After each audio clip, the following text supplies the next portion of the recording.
Hello everyone, welcome to the channel.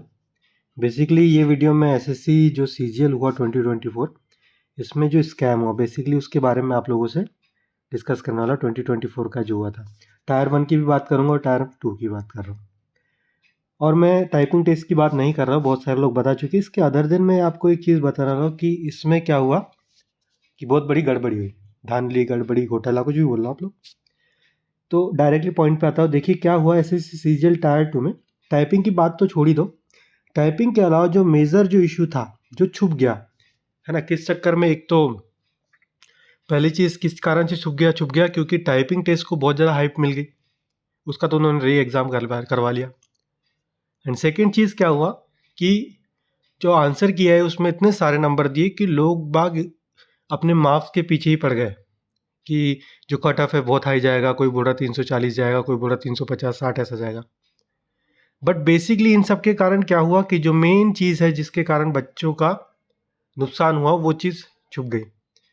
एक दो centre ऐसे थे जहाँ पर जो रफ शीट होती है जो बच्चों को मिलती है एग्ज़ाम के पहले, वो क्या की गई, लेट दी गई। अब लेट देने के कारण ऐसा हुआ कि ऑब्वियसली पहला पेपर जो होता है मैथ्स एंड रीजनिंग है ना, ये सेक्शन 1 में होता है। तो ऑब्वियसली मैथ्स और रीजनिंग के लिए तो तुम्हें पेपर की आवश्यकता पड़ेगी। आदमी क्या ऐसे ही कहीं पे सॉल्व थोड़ी करने लग जाएगा, है ना। तो ये बड़ी दिक्कत हुई। अब इसके कारण क्योंकि मैथ्स और रीजनिंग के लिए ऑब्वियसली एसएससी बैंकिंग जैसे एग्जाम में टाइम कम होता है, तो ये जो शीट है इसका मिलना बहुत ज़्यादा ज़रूरी था। तो ये बहुत बड़ी चीज़ है जो टाइपिंग और बाकी सब हाइप के कारण छुप गई है और इसके कारण बहुत सारे बच्चों को नुकसान भी हुआ। सेकेंड चीज़ मैं आप लोगों को बता दूं, सेकेंड चीज़ ये प्रॉब्लम हुई है कि जो बच्चे हैं उनके सेंटर में उनके कंप्यूटर्स हैंग हो रहे थे, है ना। आप लोगों ने सुना भी होगा, कुछ वीडियो में बच्चे बता भी रहे और कुछ कुछ सेंटर पर देखा हैंग हुए, और कुछ कुछ केस में तो बहुत ज़्यादा हैंग हुए। और आप लोगों ने जब एग्ज़ाम देने गए आप लोगों ने शायद नोटिस किया होगा कि कुछ कुछ समय में आप जब क्वेश्चन स्किप कर रहे थे, आपको जब क्वेश्चन स्किप कर रहे हो तब आपके स्किप करते समय थोड़ा सा हैंग वाला सिस्टम है, थोड़ा सा देर बाद हो रहा था।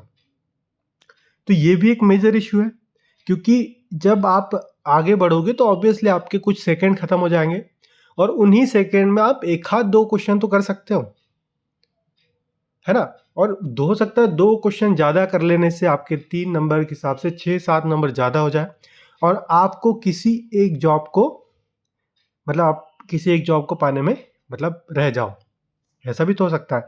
तो ये जो थे 2 मेजर इशू थे, एक तो रफ शीट का नहीं मिलना और दूसरा जो था कंप्यूटर का हैंग होना। ये दोनों तो थे टायर 2 की बात कर रहा हूँ मैं आप लोगों से। बट आप लोगों के साथ एक और चीज़ डिस्कस कर लूँ जो एसएससी ने बहुत बड़ी चीज़ की थी। बहुत सारे सर लोग सामने आए थे, बहुत सारे टीचर्स लोग सामने आए थे, उन्होंने एसएससी को लिखा भी था कि जो टायर 1 में है कहीं ना कहीं गड़बड़ ऐसी थी कि एक साथ जो रोल नंबर्स थे 1 2 ऐसा करके कुछ रोल नंबर थे जो कंटिन्यूस थे। इस बात को बहुत ज़्यादा बताया गया कि यार यहाँ दिक्कत हुई है। अब इसके बाद एसएससी ने इसका सॉल्यूशन क्या निकाला कि एसएससी ने उन बच्चों को पता नहीं हटाया नहीं हटाया, मुझे नहीं आइडिया क्या किया, मुझे भी पता नहीं, ना कोई जांच की गई कुछ नहीं। सिर्फ कोचिंग इंस्टीट्यूशन के एक एप्लीकेशन देने के कारण कुछ एक्स्ट्रा बच्चों को टायर 2 में बैठने का मौका मिल गया। पर कुछ बच्चों को टायर 2 में बिठा देने से क्या सॉल्यूशन हो जाएगा? यहाँ पे तो क्लियरली दिख रहा है कि कुछ ना कुछ गड़बड़ टायर 1 में हुई थी। आप कुछ बच्चों के लिए एक ऐसा सिस्टम बना रहे हो कि आपके सिलेक्टेड बच्चे ही सिलेक्ट होना चाहिए और उसका सॉल्यूशन देने के लिए आप कुछ एक्स्ट्रा बच्चों को बिठा देते हो। ये क्या बेटर सॉल्यूशन है? It's not a good solution. मुझे नहीं लगता कि ये सही है। तो आप अगर ये सब कर रहे हो आपको फेयर प्ले करना चाहिए ना भाई, कि सभी को इक्वल मौका देना चाहिए। तो आप तो यहाँ पे गड़बड़ कर रहे हो और फिर आप कुछ थोड़ा सा जो बच्चे पीछे रह गए थे टायर 1 में उनको थोड़ी सहानुभूति देने के लिए आप कुछ बच्चों को टायर 2 में बिठा देते हो। तो ये it is not a good solution. आप इस पर जांच करवाइए, प्रॉपर टायर 1 की जांच कराइए कि क्या प्रॉब्लम क्या हुई थी, उसके बाद कोई सॉल्यूशन निकालिए। एंड मोस्ट जो डेंजरस चीज़ है एसएससी के बारे में, भाई तुम जब ले रहे हो सीजीएल का एग्ज़ाम, क्या आप कोई मामूली एग्ज़ाम नहीं ले रहे हो, आप क्या कर रहे हो, फर्स्ट क्लास जो एम्प्लॉयज़ होते हैं वो इस एग्ज़ाम के थ्रू सेलेक्ट होते हैं। आप एएसओ की रिक्रूटमेंट करते हो, आप इनकम टैक्स इंस्पेक्टर की रिक्रूटमेंट करते हो, एक्साइज ऑफिसर, बहुत सारे जो ऑफिसर है, जेएसओ भी इससे रिक्रूट होता है। तो आपको इन सब चीज़ों में ध्यान रखने की तो ज़रूरत पड़ेगी ना। आप क्या कोई छोटा सा बोर्ड थोड़ी चला रहे हो, आप सेंट्रल लेवल के जो एम्प्लॉयज़ उसके सिलेक्शन का कमीशन है आपका। और मेन चीज़ मैं आप लोगों से बोलना चाहता हूँ कि एसएससी क्या कर रहा है, आप एसएससी का मेंस का पेपर उठा के देख लीजिए, 22 का उठा के देख लीजिए, 23 का उठा के देख लीजिए, या इवन अभी जो फिलहाल 24 का हुआ मेंस एग्जाम को देख लीजिए। आप कोई डिफरेंस पाओगे नहीं कि प्री के ही ऐसा लगता है प्री लेवल के ही क्वेश्चन उसमें दे दिए, कोई भी डिफरेंस नहीं दिखता। पैसेज तो इतना ईजी है कि कोई भी सॉल्व कर ले। ये कोई लेवल होता है एग्जाम का? आपने निगेटिव मार्क्स को अच्छा है कि 1/3 कर दिया, कोई समस्या नहीं, बट आप थोड़ा सा लेवल तो बढ़ाओ। आप कंपटीशन कहाँ फील करोगे?